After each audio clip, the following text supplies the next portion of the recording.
Oi, terceiro ano, tudo bem? Como vai? Gente, vamos lá. Olha só, peço desculpas pelo último vídeo, foi muito intenso, muito grande.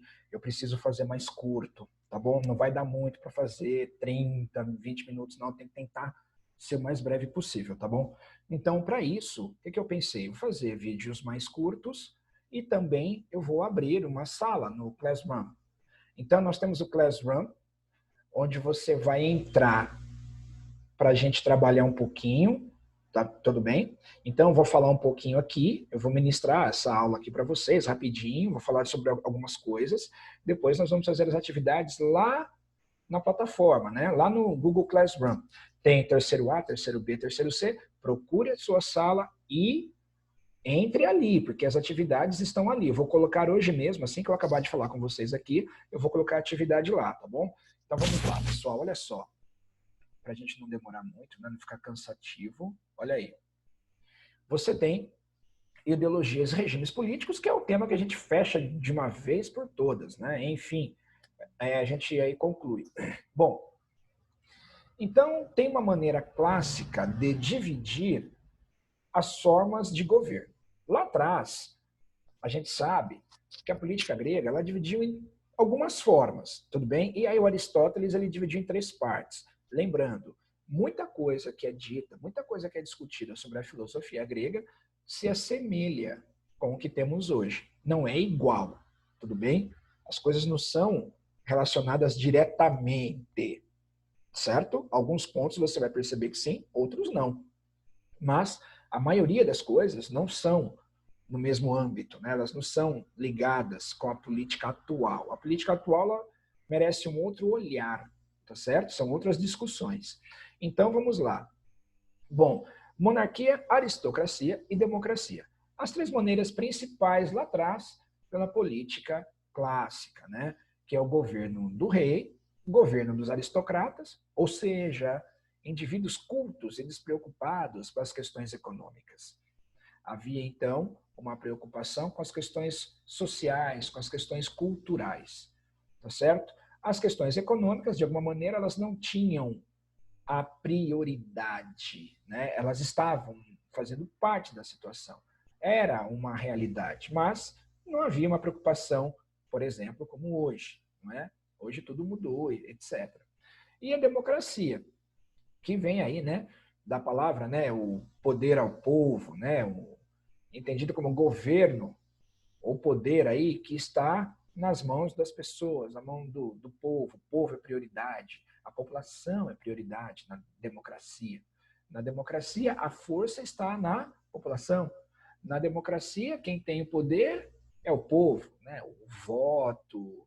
Depois que ele votou, ele vai cobrar o seu governante mediante ao contrato que foi feito, eu votei nele porque ele me representa, então eu vou lá cobrar isso dele, porque é cidadania, é meu direito de fazer isso aí, não é? Então, a democracia ela é isso daí, embora muitas vezes mal interpretada, mal entendida, até porque são questões novas, não é? Que fazem parte do tema democracia. Bom, mas ele também classificou três maneiras aí ruins, né? Classifica também três formas entendidas como exemplos ruins no processo político. Então ele coloca lá que a tirania, governo de um único mandatário. Olha, isso aí é uma situação que pode causar desdobramentos ruins. E ele fala, ele explica por quê, né? A oligarquia, o poder centrado nas mãos de poucos, sem pensar nos interesses do povo. Então, os interesses do povo aqui entram em segundo plano. Oligarquia, um governo de poucos, não é? Onde poucos decidem e, de alguma maneira, aquilo que foi decidido passa a valer. Tá? Ele coloca também que a demagogia é uma situação que não é uma boa influência para o processo político. Tá? Então, demagogia é o sistema político que envolve a manipulação ideológica da população. Então, você já ouviu falar muitas vezes, o cara é um demagogo, ele é um demagogo. O que que é? Ele é um manipulador, não é? Ele é um manipulador, ele age conforme interesse, esse é o demagogo. tá certo? Demagogo é o que ele está feliz com você porque você tem alguma coisa que interessa para ele. Quando você não tem mais alguma coisa que interessa para ele, você não é mais importante para ele. Ele vai te tratar diferente. Isso é agir com demagogia. Ele quer agradar a todos, não é? Ele quer agradar a todos para que ele possa tirar benefício em proveito próprio. Então, na medida que ele agrada todo mundo, ele se coloca na posição de receber eventuais favores, porque ele é um demagogo, ele está agradando qualquer um, todos. Ele não é sincero com ele mesmo. Não estou dizendo que ele precisa tratar mal a pessoa, que ele precisa ser mal educado, mas ele pode ser ele mesmo, não é? Por exemplo, não quero ir a tal lugar. Ah, não, ele vai só porque ali, de repente, né, para não ficar mal. Sei lá, é para não ficar mal ou é porque ele quer, de repente, tirar algum proveito e ele quer parecer bonzinho para todo mundo, né? Então é meio isso, tá? É o que ele vai colocar. Meio isso não, é totalmente isso. Isso é um meio de manipulação ideológica, manipulação de ideias, de contextos, não é? Quando você vai lá e no campeonato de futebol acontecendo, cada hora você torce para um time. Ah, eu acho que o time tal vai ganhar. Ah, torço para ele. Ah, não, o time tal agora que vai ganhar. Ah, torço para o outro. Então, isso é demagogia, né? É importante você sempre ter um posicionamento centrado e não aí demagogo, tá certo? Então, pessoal, sugestão para vocês que não tem tempo de ler aí, não tem tempo de cumprir as leituras em sociologia e filosofia, porque são intensas, tem língua portuguesa, produção textual, história, etc. Uma coisa importante, tá? Final da apostila sempre tem este organograma. Toda vez no final da apostila, você pode olhar aqui uma síntese do que foi estudado, tá?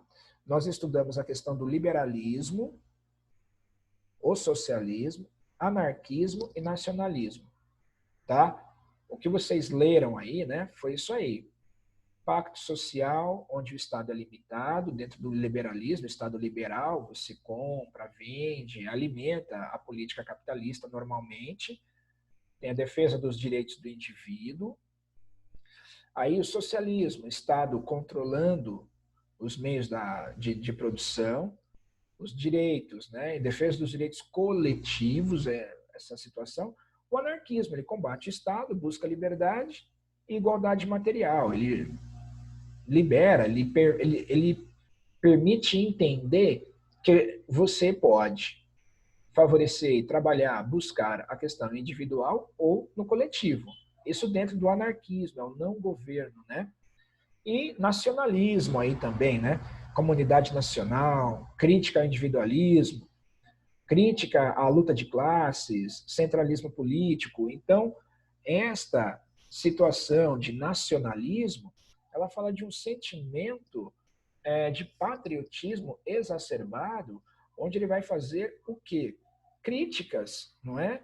A questão da luta de classes, dos direitos de classes. Entende? Então, aqui ele vai colocar essas são as ideologias, né? Em primeiro lugar, falando aqui, e aqui são os regimes políticos. Os dois principais que nós chegamos a falar, a ditadura e a democracia. Tá bem? Aqui embaixo, aqui mais à esquerda, a questão da dificuldade com a democracia no Brasil, tudo bem? Então, pessoal, valeu, até a próxima aula. Não esqueça, tem lição no Classroom. Tudo bem, pessoal? Valeu, tchau, tchau. Anotem as dúvidas. Falamos depois aí, gente. Tchau, tchau.